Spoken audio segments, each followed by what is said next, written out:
Marc-Antoine Elmazega, bonjour. Bienvenue dans cette bibliothèque patrimoniale. Alors vous êtes chercheur, politiste, directeur du Centre Énergie de l'Institut français des relations internationales, l'IFRI. Et je vous remercie alors d'avoir accepté cet entretien pour aborder l'étude Energeo, alors une étude qui est soutenue par le CSFRS, qui est placée sous votre direction et qui vise à mettre en lumière la nouvelle donne géopolitique et les dimensions stratégiques de la transition énergétique pour l'Europe et pour la France. Alors, peut-être commençons par brosser le contexte international. Et, on sait que le changement climatique, les pollutions urbaines liées aux énergies fossiles mettent vraiment la transition énergétique au cœur de l'agenda mondial, de l'agenda européen, de l'agenda national. On voit que nombre d'États affichent leur convergence à travers de la mise en place de feuilles de route intergouvernementales visant à lutter contre les effets de ce changement climatique. Mais on voit également que une puissance majeure, les États-Unis quittent les accords de Paris. Et cette convergence entre différents acteurs ne doit pas masquer la hausse continue des émissions de CO2, ni d'ailleurs des différences de perception et de stratégie, par exemple entre l'Europe et la Chine, voire même au sein de l'Europe elle-même. Et puis il y a les opinions publiques qui manifestent une sensibilité croissante, mais parfois paradoxale à ces sujets, et on le voit en France notamment. Alors, il est vraiment nécessaire d'y voir plus clair, de mieux appréhender donc ces dimensions stratégiques de la transition énergétique, et c'est l'objet donc de ce projet Energeo. Merci de m'accueillir ici et de me donner l'occasion finalement de revenir sur ce projet qui est à maints égards très original, notamment parce que je pense qu'il y a encore quelques années, de telles problématiques n'attiraient pas l'attention alors qu'elles sont pourtant fondamentales. La sécurité des approvisionnements, les enjeux géopolitiques liés à l'énergie étaient avant tout analysés sous le prisme des enjeux à la fois pétroliers ou gaziers. Et on se rend compte évidemment depuis que les énergies renouvelables se sont déployées dans les bouquets énergétiques, notamment en Europe, que leurs coûts de déploiement ont baissé, que, eh bien, finalement, derrière ces renouvelables, derrière ces technologies bas carbone de la transition énergétique, il y a aussi un certain nombre d'éléments potentiellement conflictuels, de concurrence internationale qui mêlent des grandes puissances, qui ont des stratégies visant à contrôler des chaînes de valeur, à préempter des marchés, etc. Et c'était l'occasion, je crois, de mettre en lumière ces nouvelles rivalités, ces nouveaux équilibres qui en découlent, c'est des nouveaux partenariats, mais aussi éventuellement des tensions. Et évidemment, l'autre élément essentiel, c'est cet accord de Paris, qui a été signé en 2015.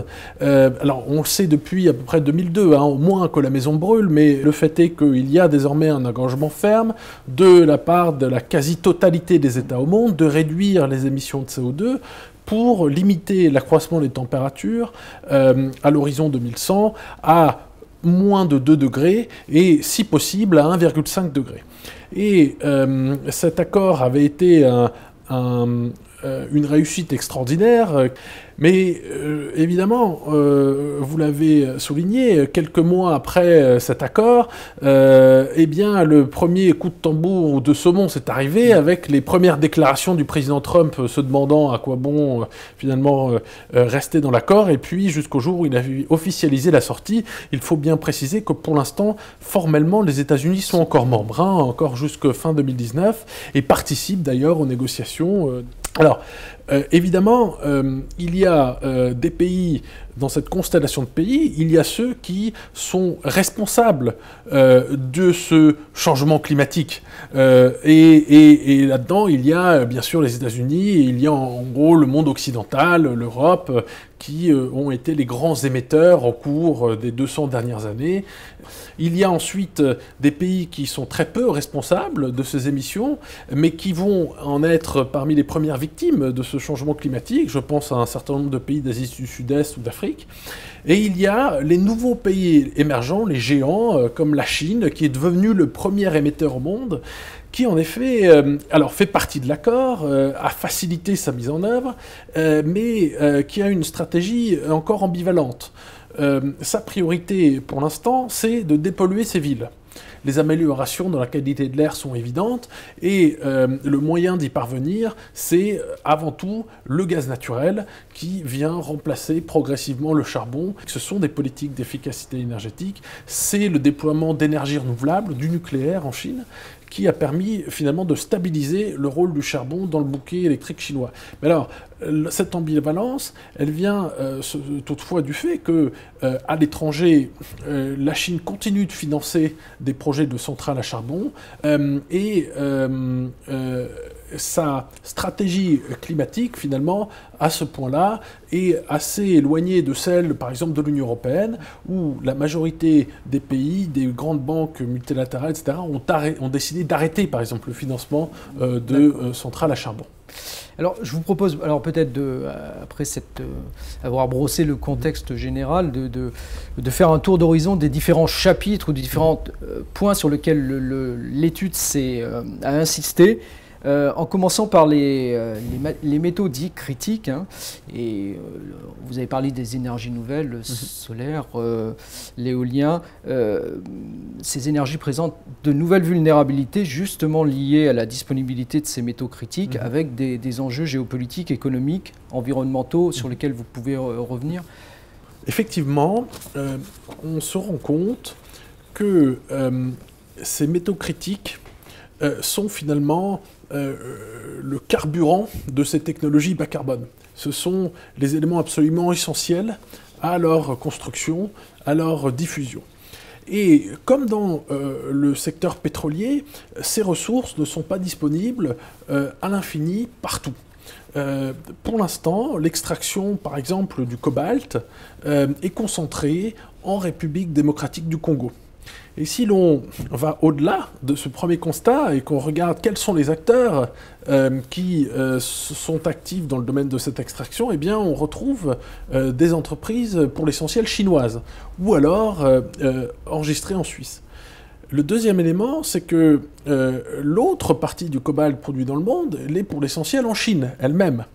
Et le troisième élément qui retient évidemment l'attention, c'est le fait qu'il ne suffit pas d'extraire le cobalt, mais il faut aussi le raffiner, et qu'une grande capacité de raffinage de ce cobalt est elle-même aussi concentrée aux mains de sociétés chinoises. Et alors, les premiers signaux d'alerte sont intervenus au tournant des années 2000-2010, lorsque la Chine met en place des restrictions à l'exportation d'un certain nombre de métaux critiques, et provoquant une première flambée des prix, provoquant une réaction des consommateurs qui sont allés finalement défendre leur cause devant l'Organisation mondiale du commerce, etc. Et puis finalement un retour de la Chine qui finalement libère de nouveau ses exportations. Alors donc on pense, j'ai évoqué le cobalt, mais il y a aussi le cas du lithium et d'à peu près une vingtaine de métaux de ce type-là, dont la criticité véritablement découle du fait qu'ils sont rares à extraire et des conditions de leur extraction et souvent sous forme oligopolistique, et du fait qu'évidemment leur demande augmente très très fortement. Et très récemment, on a observé des prix sur ces matières premières qui ont littéralement bondi. Alors, il y a deux éléments. Le premier, c'est qu'en fait, pendant longtemps, il n'y a pas eu d'investissement suffisant parce que finalement, les prix étaient relativement bas. Le deuxième élément, c'est que finalement, on a observé quand même des véritables progrès dans la capacité à réduire la dépendance des différents équipements à ces métaux. Et donc, par exemple, pour faire une batterie lithium-ion, aujourd'hui, on utilise beaucoup moins de lithium qu'il y a encore quelques années. Deux choses absolument fondamentales qui vont jouer un rôle croissant. La première, c'est qu'il y a déjà énormément d'investissements dans la R&D pour trouver des technologies de substitution à un certain nombre de ces métaux critiques.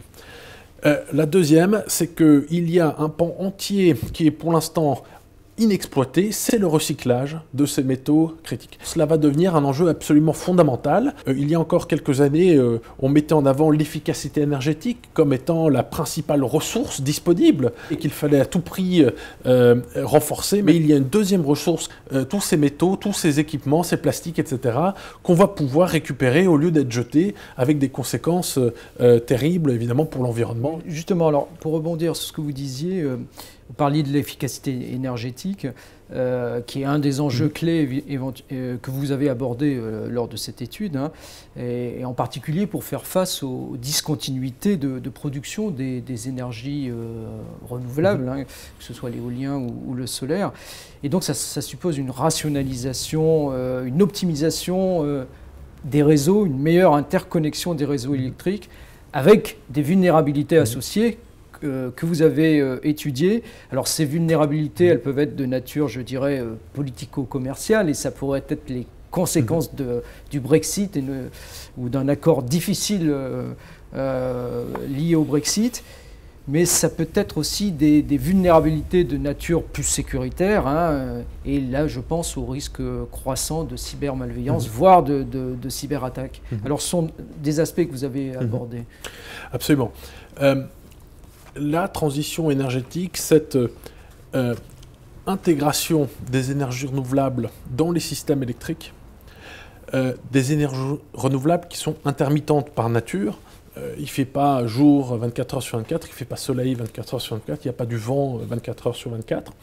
Et donc finalement, plus on augmente les capacités installées de ces éoliennes ou de ces panneaux solaires dans le bouquet électrique, plus évidemment, il va falloir jouer et réguler cette variabilité. Et alors, ça, c'est un premier élément. Le deuxième élément, c'est qu'il y a pour cela des réponses côté offre et côté demande. Les côtés offre, c'est tout un tas de nouvelles technologies qui arrivent, les technologies de stockage par batterie stationnaire, demain probablement aussi les technologies dites vehicle to grid, par laquelle en fait les batteries de vos véhicules électriques vont venir injecter aussi de l'électricité dans le réseau lorsqu'il y en a besoin, lorsqu'elles seront appelées. Évidemment, les technologies de production d'électricité par des centrales thermiques conventionnelles type à gaz qui demeureront, et on va y revenir. Mais d'une manière générale, cette transition énergétique en Europe, avec cette intégration des renouvelables, requiert davantage d'interconnecter les marchés entre eux. Alors, à l'intérieur des marchés et entre les pays, et les grandes zones de production. Et alors, c'est un enjeu absolument clé. On le voit par exemple en Allemagne, où il y a en fait des goulots d'étranglement entre le nord du pays où sont installées toutes les éoliennes, notamment en mer, et le sud du pays où sont situées les zones de consommation. Le deuxième élément, c'est que l'enjeu, c'est de tirer au maximum profit de la complémentarité entre les systèmes électriques des différents pays. Je prends un exemple. Généralement, il commence à y avoir du vent au Royaume-Uni, et les phases de vent se déplacent vers le Danemark. Et donc vous avez d'abord les éoliennes britanniques qui vont produire beaucoup plus que les besoins, et l'idée c'est de pouvoir en fait évacuer cette électricité au Danemark avant que le vent n'arrive, et inversement dans l'autre sens selon les circonstances. Et donc ça c'est un enjeu essentiel. Et alors quand on évoque ça, il y a deux choses qu'il faut préciser. Le premier, c'est qu'évidemment dans le contexte du Brexit, cette optimisation des systèmes électriques est incertaine, malgré l'accord cadre qui va dans le bon sens, puisqu'il est prévu que les politiques climatiques et énergétiques ou des deux entités soient alignées, mais il y a évidemment là des incertitudes sur ensuite la mise en œuvre de cet accord cadre. Le deuxième élément, c'est le risque cyber. Vous l'avez évoqué à juste titre, et comment est-ce que cet enjeu-là est tout d'un coup apparu à l'agenda? Il y a eu des attaques cyber contre des réseaux électriques en Ukraine qui ont privé pendant plusieurs jours des régions entières d'électricité. Et l'analyse de ces attaques, que certains ont attribuées à des entités russes, a mis en avant la vulnérabilité de ces réseaux, en fait, dans lesquels on a besoin de technologies de pilotage informatique de plus en plus élaborées, liées à tous ces équipements qui doivent être connectés en réseau, etc. Et tout ce maillage crée une vulnérabilité. Parce qu'il n'est pas protégé, il n'est pas conçu pour faire face à ce type d'attaque. Et ça, c'est un défi absolument extraordinaire. Dans l'Union européenne, évidemment, alors cet enjeu-là, il est pour l'instant encore largement sous compétence nationale, mais il n'y a pas d'harmonisation, il n'y a pas de mise à niveau par le haut à l'échelon européen. La dimension supranationale là, est extrêmement faible. Alors qu'aux États-Unis, vous avez une politique fédérale extrêmement active et surtout une capacité à contraindre les acteurs, à les mettre à l'amende et à les conseiller à l'échelle de ce pays. Et c'est ce qui manque, je crois, dans l'Union européenne. Et c'est une occasion de développer un savoir-faire et des compétences européennes et ne pas finalement lier l'urgence de trouver des solutions à intégrer trop de technologies américaines dans ce contexte-là. Alors, je voudrais revenir sur le gaz qu'on a évoqué et qui est un des chapitres que vous avez abordé lors de l'étude, hein, puisque on l'a bien évoqué, en dépit d'une efficacité énergétique optimisée, en défi d'une interconnexion optimisée, on se trouve toujours face à l'intermittence structurelle de la production des énergies renouvelables, et donc le gaz. Est-ce que c'est la solution palliative? Alors, le gaz va jouer un rôle très important, en particulier dans la phase d'accélération de cette transition énergétique. Pourquoi? Parce que, vous l'avez dit à juste titre, c'est une source d'énergie qui permet d'être brûlée dans des centrales thermiques et de produire de l'électricité. Ces centrales thermiques peuvent être allumées et éteintes quasiment en quelques secondes. Et c'est exactement de ça dont a besoin le système électrique. Parce que les pics de demande, les interruptions de vent, etc., sont telles qu'il faut pouvoir réagir avec une rapidité extrême pour stabiliser le réseau. Et puis enfin, il est très fortement utilisé dans le secteur résidentiel. Il sert au chauffage, il sert à la cuisine dans bon nombre de pays. Ce gaz naturel, c'est la source d'énergie fossile qui émet le moins de CO2, donc elle est plutôt vertueuse parmi les énergies fossiles, elle n'en demeure pas moins une source d'émissions non négligeable, et il va falloir largement réduire à l'horizon 2040-2050 la part du gaz naturel dans le bouquet électrique européen. Mais il faut bien voir qu'il y a un séquençage qui va se dérouler dans la mesure où, dans un premier temps, il va probablement falloir plus de gaz pour justement compenser la sortie du nucléaire en Allemagne, pour compenser la sortie ensuite du charbon, notamment en Allemagne, mais aussi dans d'autres pays européens. Et ensuite, à mesure que les autres technologies qui vont apporter cette flexibilité, je pense, voilà, j'ai évoqué tout à l'heure les technologies de batteries stationnaires, il y a l'hydrogène aussi, etc., que l'efficacité énergétique va se renforcer, là, progressivement, le gaz sortira. Alors, il y a deux choses aussi qu'il faut avoir à l'esprit. La première, c'est qu'il faudra aussi, là où c'est possible, maintenir ce gaz naturel, notamment dans les centrales thermiques, en le combinant à du stockage et de la séquestration de CO2. Le deuxième élément, c'est que ce gaz naturel va être progressivement complété par de l'hydrogène vert que l'on peut injecter à peu près à hauteur de 10% dans les réseaux, qui vont permettre de verdir, entre guillemets, un peu ce gaz bleu. Et à terme, il y aura aussi un fort essor de la production de biométhane à partir de biomasse. Maintenant, quelles sont les implications pour les grands fournisseurs de l'Union européenne, que sont bien sûr d'abord la Russie, ensuite la Norvège et puis l'Algérie par exemple.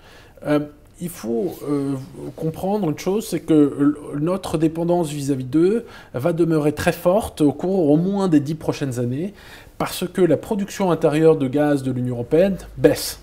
Mais sur le plus long terme, il est évident que progressivement, ces exportations vont être amenées à diminuer. Alors là, je parle de l'horizon après 2035-2040. Et le moment clé va se jouer lorsque ces producteurs vont vouloir s'associer ou vont vouloir chercher à s'associer à cette transition énergétique chez nous, parce qu'il y a aussi des solutions pour eux. Donc au-delà de ce que vous nous décriviez à l'instant, je dirais il y a une dimension donc fondamentalement internationale, voire on pourrait dire même un potentiel diplomatique de la transition énergétique, et je crois que c'est un point aussi que vous étudiez. cette transition énergétique bas carbone est absolument sans précédent. C'est un bouleversement sans précédent. Alors, il y a eu d'autres bouleversements, hein, quand on est passé du charbon au pétrole, quand on est passé en France du pétrole au nucléaire, etc. Mais celui-là, à cette échelle, et face à une telle urgence, c'est quelque chose de sans précédent dans un contexte où les systèmes énergétiques ont une inertie très forte. Il y a un coût immense aussi, un coût financier, parce que ce sont des investissements considérables qu'il va falloir réaliser, mais ce n'est pas tout, et c'est aussi une opportunité économique extraordinaire, parce que c'est tout un système énergétique européen, global, etc., qu'il faut réinventer d'une certaine façon. Il y a des technologies qui ouvrent des champs de création de valeur ajoutée absolument, j'allais dire, infinis. Le véhicule électrique, les batteries stationnaires ont vocation à se déployer partout dans le monde. Donc ce sont des marchés énormes. Le solaire, on le voit déjà, ce n'est plus une technologie limitée aux pays riches. Si chacun fait cette transition dans son coin, sans coordination, les coûts seront beaucoup plus importants. Et ces coûts-là, c'est absolument essentiel d'essayer de rendre cette transition la plus efficace possible, la plus fluide possible, la plus coordonnée possible. Et là, la coopération internationale va jouer un rôle absolument clé. Alors, cela passe par évidemment l'Union européenne, et c'est évidemment très difficile parce que les mix énergétique des différents pays, c'est une compétence nationale. La seule chose qu'on peut faire à l'échelon européen, c'est de se fixer des objectifs, d'essayer de les rendre le plus contraignants possible, et puis d'organiser des cadres de coopération. Et ensuite, il y a l'enjeu de la coordination internationale, et je veux prendre un exemple, c'est celui de l'hydrogène. L'hydrogène vert apparaît de plus en plus comme une solution à long terme à tout un tas de problèmes liés au système énergétique. Le problème, c'est qu'évidemment, pour l'instant, ça coûte très cher. Et là, l'enjeu, c'est si chacun avance de son côté, les coûts seront évidemment rédhibitoires parce que chacun va faire son petit électrolyseur, sa petite expérience, mais ce qu'il faut, c'est changer d'échelle. C'est pour pouvoir ensuite réaliser des économies d'échelle parce que l'on va faire des projets pilotes beaucoup plus importants, parce qu'on va créer des marchés plus importants et donc des opportunités économiques plus importantes. Ça va baisser les coûts des capitaux, ça va créer plus de demandes, etc. Cet enjeu de la coopération internationale, je crois qu'on a identifié 3 grandes pistes. La première, c'est que il faut faire le pari d'une union franco-allemande pour le climat. Les deux pays se sont relativement éloignés sur les questions énergétiques. Il faut le regretter, et c'est lié à la décision allemande de sortir du nucléaire, c'est lié à la décision française de ne pas accélérer sa propre réduction de la part du nucléaire. C'est lié à des histoires évidemment différentes, mais c'est un problème parce que sans cette unité franco-allemande, on voit mal comment est-ce qu'on pourrait réussir cette transition énergétique en Europe qui a besoin d'une locomotive. Bon, le deuxième élément, c'est que l'on voit apparaître un fossé grandissant entre l'Union européenne qui va de l'avant dans sa transition et son voisinage méditerranéen et oriental qui, lui, est encore largement dans une vision très court-termiste de la gestion de son système énergétique. Et donc là, je crois qu'il y a un enjeu absolument essentiel. Le troisième que j'évoquais, c'est celui de l'électrification durable du sous-continent africain, de l'Afrique subsaharienne. C'est un enjeu absolument essentiel de développement, de stabilité, et on y voit là aussi un enjeu absolument fondamental de coordination internationale. Donc, vous avez parlé de cette coordination internationale face à l'ampleur de la tâche, face à l'ampleur des défis, notamment à ces besoins d'investissement massifs. Mais alors, quid du rôle respectif entre l'État et le privé pour parachever cette transition énergétique? Est-ce qu'on peut s'inspirer ou est-ce qu'on devrait s'inspirer, par exemple, du rôle de l'État pour le programme nucléaire dans les années 70, qu'il a à la fois porté et financé, sachant que les investissements massifs demandés par les énergies renouvelables, par la transition énergétique, ont peut-être des retours sur investissement assez modestes et échelonnés sur le long terme. Donc est-ce qu'on peut s'inspirer de cet exemple? Comment on va partager les rôles donc, entre l'État et le marché? Et puis tiens, un quid du nucléaire, incidemment, puisque je l'évoquais. notre conviction, c'est que l'État va avoir un rôle sans cesse plus important à jouer pour donner un cap à cette transition énergétique et pour l'organiser. Or, cela pose un grand problème parce que les politiques d'intégration du marché européen de l'énergie qui ont été menées au cours des 15 dernières années visaient en réalité à réduire progressivement le rôle de l'État, à libéraliser autant que possible les marchés. La concurrence a été renforcée, les prix ont baissé, etc. Donc ça, c'est un progrès. Maintenant, le problème qui se pose, c'est que ce système de libéralisation n'est pas du tout adapté, à mon sens, à l'enjeu et au défi de cette transition énergétique bas carbone. La question qui est posée sur ce marché de l'électricité, etc., c'est qu'en réalité, il y a un certain nombre de dysfonctionnements fondamentaux.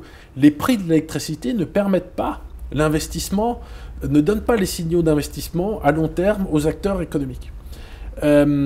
Les coûts de subvention au programme de déploiement des énergies renouvelables sont très élevés. En Allemagne, au cours des 5 dernières années, c'est 160 milliards d'euros. Il est évident qu'il va falloir réguler, organiser cette transition. Alors, il y a plusieurs moyens de le faire. Je crois que, et nous pensons que l'un de ces moyens, c'est d'agir par le biais de la tarification du carbone. Ça va être un instrument qui peut être extrêmement puissant pour entraîner des signaux vertueux et pour entraîner les signaux qui vont pouvoir orienter les choix des opérateurs et des acteurs économiques sans prescrire de technologie. Et pour revenir à l'enjeu un peu brûlant en France, mais et pour le transposer à cet échelon un peu plus global et européen sur le long terme, il est évident que les activités très polluantes, très intenses, très émettrices en CO2 vont devoir être taxées progressivement plus pour finalement favoriser celles qui émettent moins.